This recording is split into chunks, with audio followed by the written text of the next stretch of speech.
Pessoas que tiveram a vida transformada por Deus. Verdadeiras histórias de conversão rumo à vida. É isso que você encontra aqui, no programa 180 Graus, o ponto da virada que começa agora.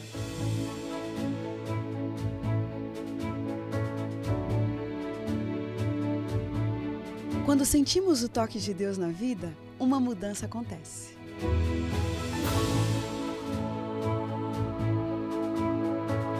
Surge à nossa frente possibilidades de felicidade plena. O toque de Deus restaura, renova, refaz.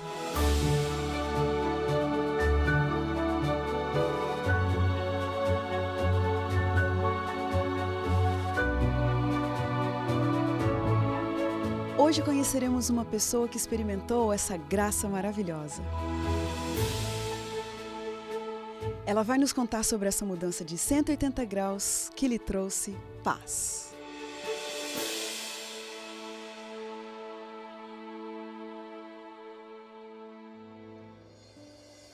A vida do Ricardo Vilela Moraes, durante muito tempo, foi tão marcada pela incoerência que quem olhava para ele nem imaginava, de fato, quem ele era e o que ele fazia. Mas essa vida de fachada, de mentira, de faz de conta, aquilo incomodava demais. Por outro lado, como mudar essa condição? Foi aí que Jesus Cristo encontrou lugar em sua história. E hoje ele está aqui para nos contar dessa virada de 180 graus em sua vida. Ricardo, você que veio lá de Brasília, muito bem-vindo aqui no nosso programa. O prazer é meu estar aqui, podendo contribuir um pouquinho com o avanço da obra, dando meu testemunho. Ricardo, quando você olha para trás, e vê aquela fase, de transição da vida, que é a adolescência, como que você classifica esse período da sua vida? Olha, a transição de adolescência para adulto eu classificaria como praticamente um pesadelo. Para você? Foi aquele pesadelo para você? Foi a fase mais difícil realmente da minha vida. Mesmo? Você classifica como a fase mais difícil? Foi. O que aconteceu ali naquele período? Olha, minha infância era marcada assim por muito esporte, a gente jogava muito vôlei numa quadra onde tinha praticamente uns 30 amigos. Uhum. E aí na transição de adolescente para adulto, em que os amigos começaram a trabalhar e que aquele vôlei já não acontecia mais, surgiu um vazio muito grande. E eu falava, meu Deus, o que eu vou fazer? Olha. Então eu tinha desejo de trabalhar, mas não estava trabalhando, não tinha o meu dinheiro.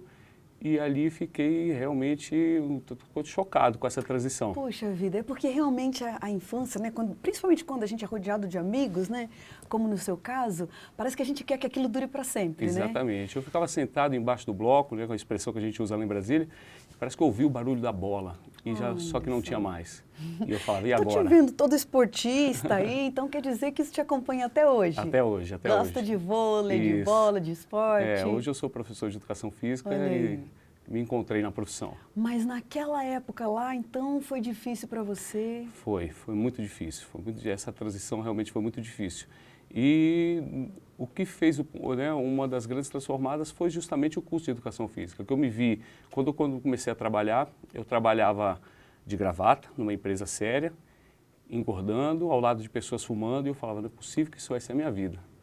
E aí foi o auge da minha depressão, E em alguns momentos, inclusive, eu até pensei, vou dar fim nessa minha vida. Tá brincando? Tá sem sentido. Rapaz, mas você é tão cheio de vida, Aqui tá na minha frente conversando e tal. Quer dizer que teve uma fase na sua vida que você chegou, inclusive, a pensar que não valia mais a pena viver. Pensei, com certeza. E a transição até chegar a Cristo foi a educação física. Eu falei, eu preciso fazer algo que me dê esse propósito.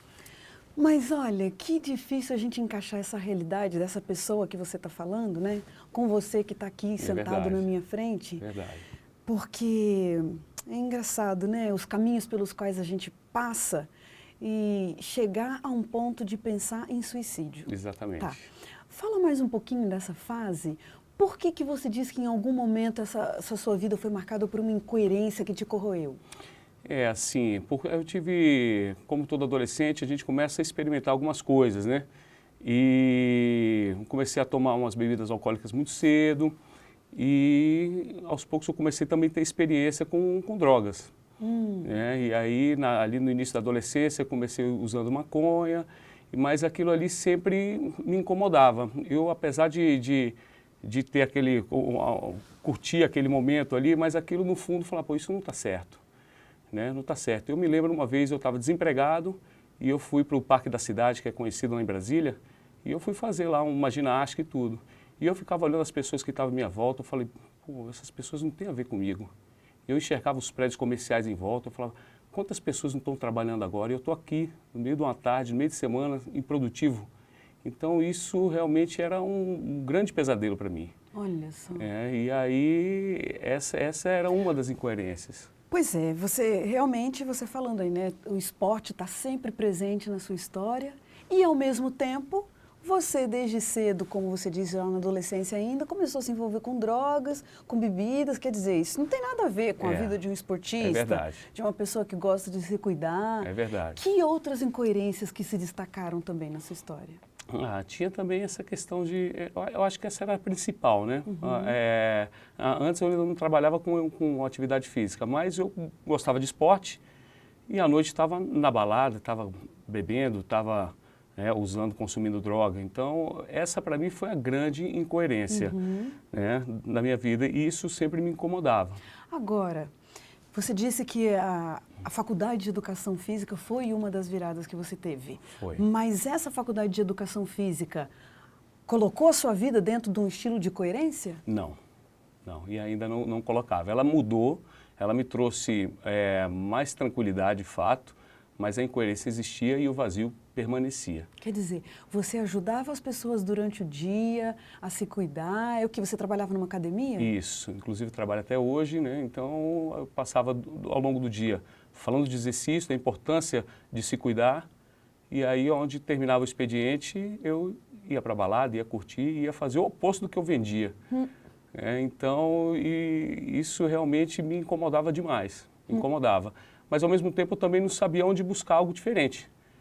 E eu procurava, né, de fato, algo diferente. Tanto é que eu já fui da meditação transcendental, já busquei o reiki, já permeei por alguns caminhos, né, para buscar esse preenchimento da alma que não acontecia. Olha, eu fico imaginando, né, de dia o cara é o cara centrado, o cara equilibrado, da boa alimentação e tal. E de noite é da vida da loucura. Da vida da loucura. Era essa. Gente do céu, é difícil isso. Porque o ser humano precisa, né, de um prumo, precisa andar em pé, precisa andar com Não, de dia eu sou o cara da saúde e tal. Exatamente. E que tipo de loucuras que você se envolvia durante a noite, por exemplo? Olha, bebida alcoólica e também algumas drogas, né? Para mim o marco foi um aniversário que eu fiz e eu fazia aniversário e era festa com 150 pessoas, com banda, com feijoada, com tudo, né?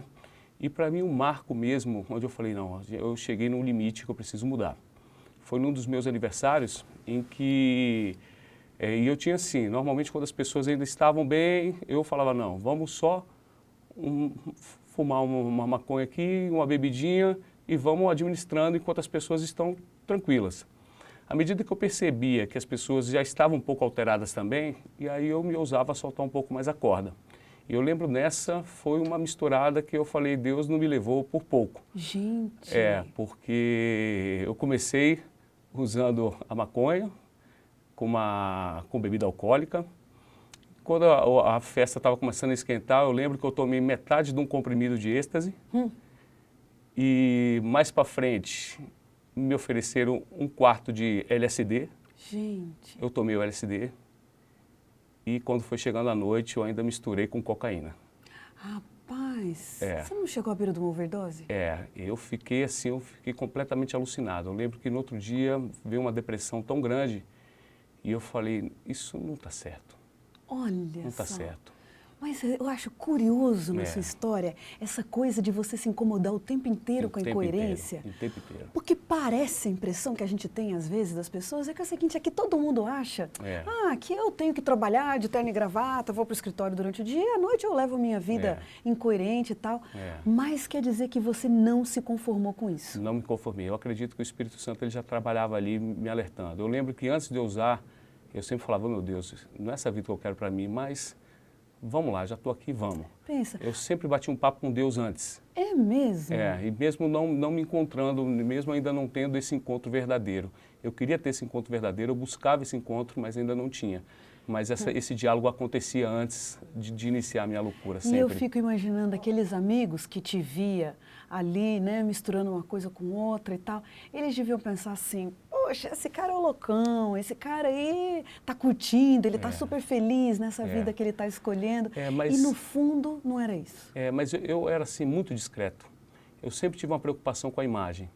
Então, assim, eu acredito que isso vai impactar até muita gente que está assistindo agora, porque eu acho que a grande maioria não imaginava nem, até o momento que eu estou falando agora, que essas coisas aconteciam, porque era muito discreto. Olha então, tem muita gente que vai se impactar, que vai falar, não acredito. Sempre preocupado em cuidar da sua imagem. Sempre preocupado, eu tinha essa preocupação de cuidar da imagem. Então, eu sabia que estava fazendo alguma coisa errada, eu sabia das minhas loucuras, mas eu buscava fazer de uma forma discreta para poder não comprometer a imagem.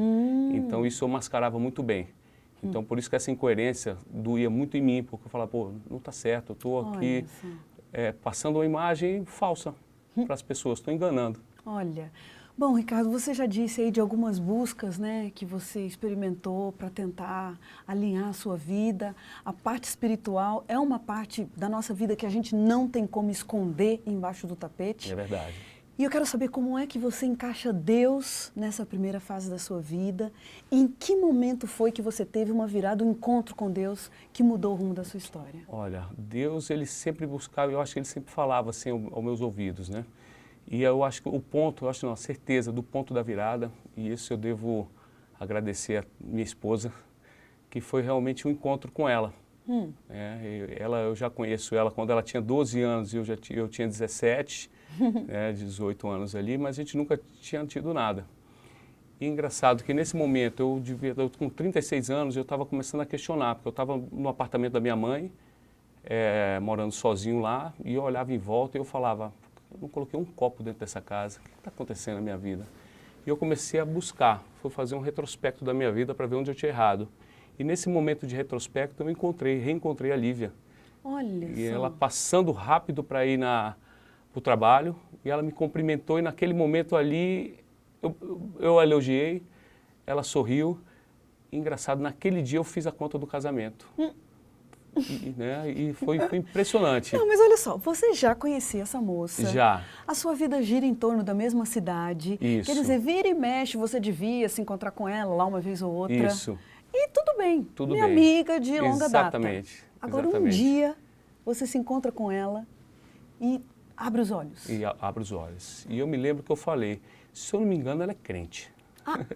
E eu tinha um certo preconceito em relação ao crente, né, que se diz, Sim. né? E aí eu falei, se eu não me engano, ela é crente. E aí, no momento que a gente começou a namorar, ela foi dando os poréns dela, eu sou adventista e tudo, e impressionante. Aquilo ali me despertou. Eu sempre falava, pô, já experimentei de tudo. Por que não experimentar a Deus? Foi a primeira coisa que eu pensei. Mas e o preconceito? Vai virar crente agora? É verdade. Eu confesso que a primeira vez que eu entrei na igreja, lá da Asa Norte, eu entrei olhando em volta para ver se eu não via ninguém conhecido. Falei, pô, que mico, torcendo, né? Para não encontrar ninguém. Torcendo para não encontrar ninguém, porque, pô, na igreja, né? E entrei assim meio desconfortável e, no fundo, buscando alguma incoerência para já apontar o dedo. Mas eu fui surpreendido numa programação especial, pastor Laércio Cardoso. Nesse primeiro dia já? Já estava tendo uma programação de domingos especiais.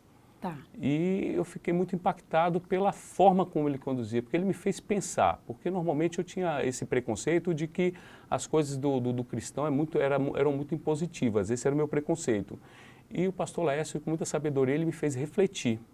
E essa reflexão foi onde comecei a despertar. Eu falei, olha que bacana, ele trazia filosofia, eu dava para ver que ele era um cara muito conhecedor, de um conhecimento ímpar. E aquilo me despertou. Olha só. E aí eu falei, olha, estou gostando dessa programação. E comecei a repetir. Mas eu fico imaginando, Ricardo, várias coisas ali em torno desse acontecimento. Você tinha uma vida paralela. É verdade. Você não era nenhum adolescente, você já tinha uma história. Isso. Já tinha amigos, já tinha compromissos sociais. Outra coisa, está vindo para a igreja porque está interessado na moça, porque está namorando, né? Bom, como que você lidou primeiro com esse momento de interesse, um despertamento pelo espiritual e ao mesmo tempo as festas e ao mesmo tempo o estilo de vida que você levava? Como que você foi conciliando isso? Olha, eu sempre fui uma pessoa muito desapegada. Eu acho que é uma grande qualidade minha. E quando eu percebi essa oportunidade de encontrar com essa parte espiritual, que eu sempre me cobrei, né? Eu preciso desenvolver essa parte espiritual. E eu na verdade, eu falei, eu encarei. Né? Eu encarei, porque eu passei por vários locais, né? Eu já fui a terreiro de macumba, já fui do reiki, já fui da meditação transcendental, era da maçonaria. E todos esses caminhos era busca, mas nenhuma tinha me preenchido. E eu falei, vou dar essa oportunidade. Olha só. Pretencioso, né? Vou dar uma oportunidade para Deus. Vou dar uma chance para Deus. Vou dar uma chance para Deus e não permitir que Ele trabalhasse. Olha, né? Rapaz, mal sabia você que quando a gente dá uma chance para Deus, é verdade. Ele vem, como diz lá em Hebreus, é com uma faca, assim, ó, que vai separando juntas e medulas. É verdade. Ricardo, e essa questão de, por exemplo, as pessoas confundirem o seu interesse pela igreja com o seu interesse pela Lívia? Pela Lívia. Isso? E o seu interesse pela Lívia? Você teve que lidar com isso? Tive. Muita gente, até da academia, falou, eu quero ver quando essa palhaçada vai acabar. Isso é fogo de palha. Ele só está interessado nela. Mas eu, intimamente, já sabia que eu estava buscando. Puxa vida. E aí, eu acho que muita gente é impactado por Deus pela dor, né? Eu me sinto um privilegiado que eu fui por amor. É verdade. Eu fui tocado pelo amor por à amor. Lívia. Exatamente. Então, ela por ser já uma mulher interessante, eu falei, bom, ela é interessante e está me apresentando algo novo, por que não experimentar? Então, eu fui com o coração muito aberto. Que legal isso, que bonita essa história. Foi muito aberto, verdadeiramente. Porque nem ela sabia, talvez nem você tivesse consciência de que aquilo era um amadurecimento de uma fase na sua história. De tanta busca, né? De tantos caminhos pelos quais você já tinha passado. Exatamente. E agora você chega ali numa encruzilhada na vida. Teve algum momento, Ricardo, em que foi um momento de entrega, uma oração, em que você de fato se decidiu pelo batismo? Que momento foi esse? Foi muito impressionante. Eu ganhei uma Bíblia de presente dela no Natal de 2011.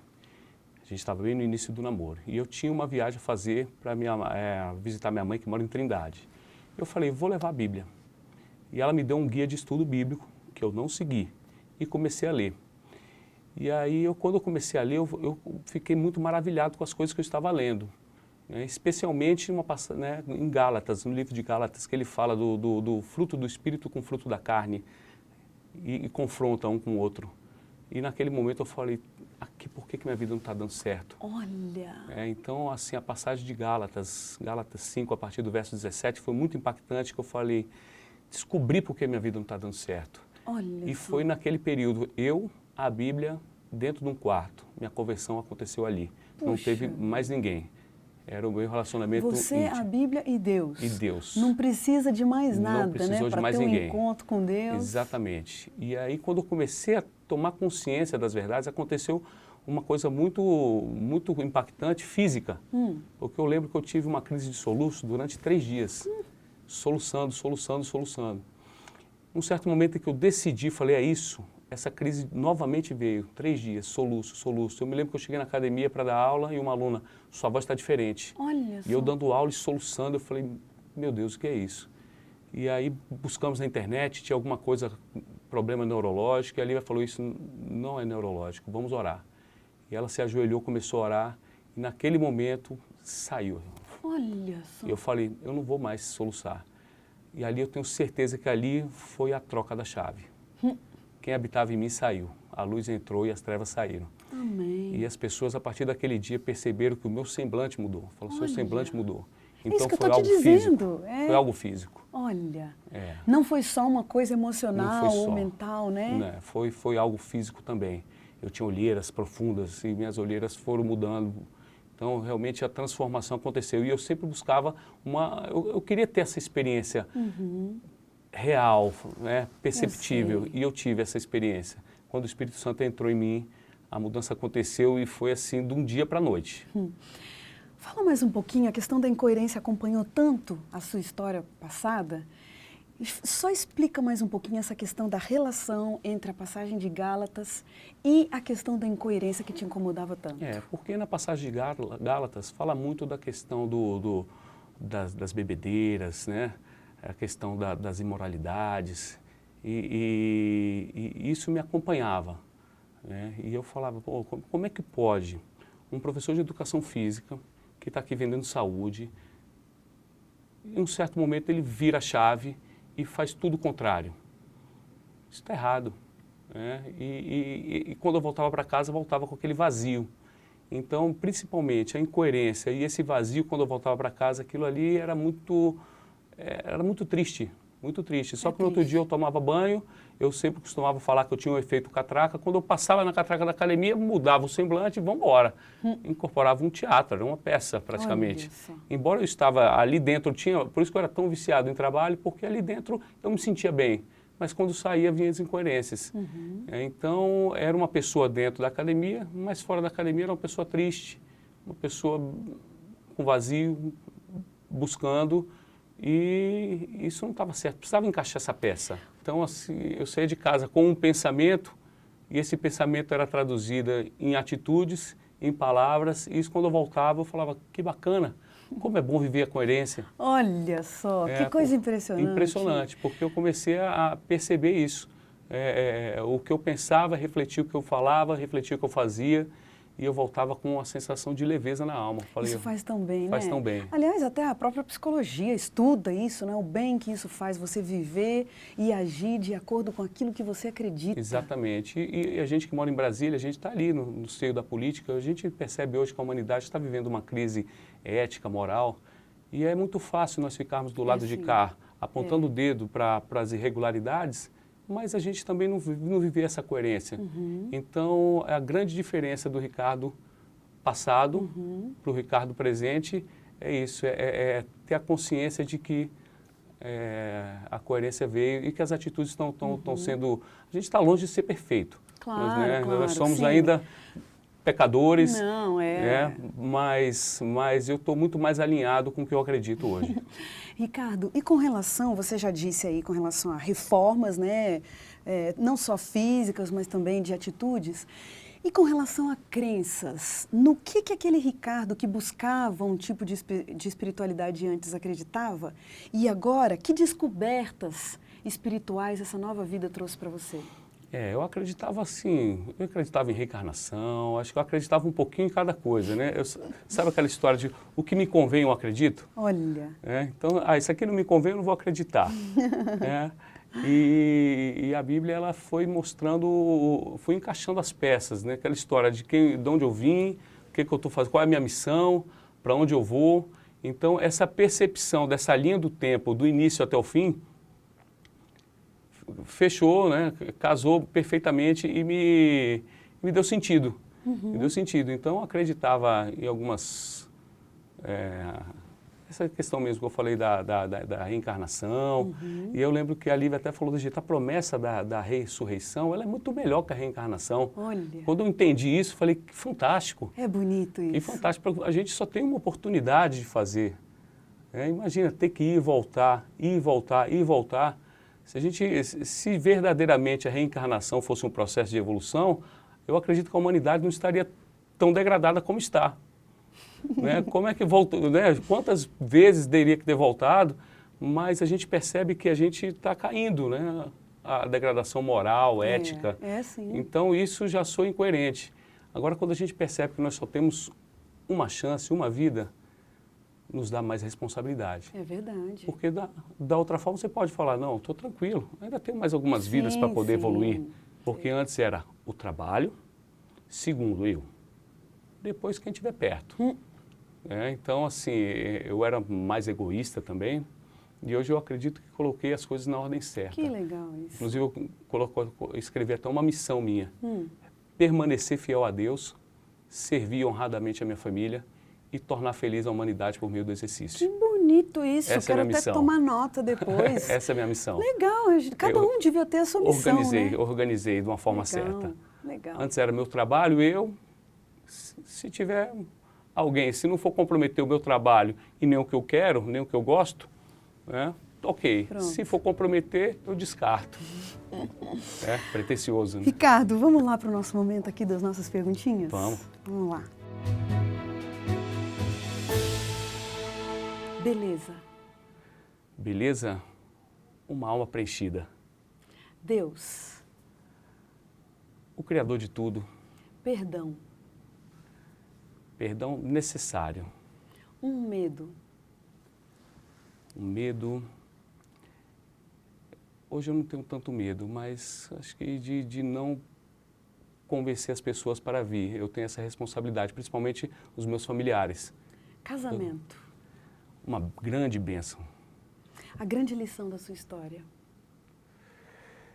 A grande lição, seja desapegado. Esse meu lado desapegado me permitiu avançar. Uhum. E um versículo bíblico que te acompanha. Sem dúvida, Salmos 37:5. Entrega teus caminhos na mão do Senhor, confia nele, e o mais ele fará. É isso aí. Coisa é entregar. Entregar. Entrega. Entregar. Não questiona. Muita gente fica questionando, a mais, a mais, a mais. A partir do momento que a gente deixar esse a mais e se entregar, a gente vai perceber o milagre acontecendo. Amém. Muito obrigada, Ricardo. Eu que A agradeço. gente só tem que te agradecer por estar aqui. Que Deus seja louvado com esse testemunho. E foi um prazer. Sempre acompanhei o seu programa e hoje estar aqui, para mim, é um motivo de muita honra. Ah, que legal. Obrigada. E a gente termina o programa 180 Graus, o ponto da virada, feliz por esse testemunho tão lindo. Como diz o texto bíblico, era preciso que nos regozijássemos e nos alegrássemos, porque esse teu irmão estava morto e reviveu, estava perdido e foi achado. Obrigado pela sua companhia e a gente se vê no próximo programa.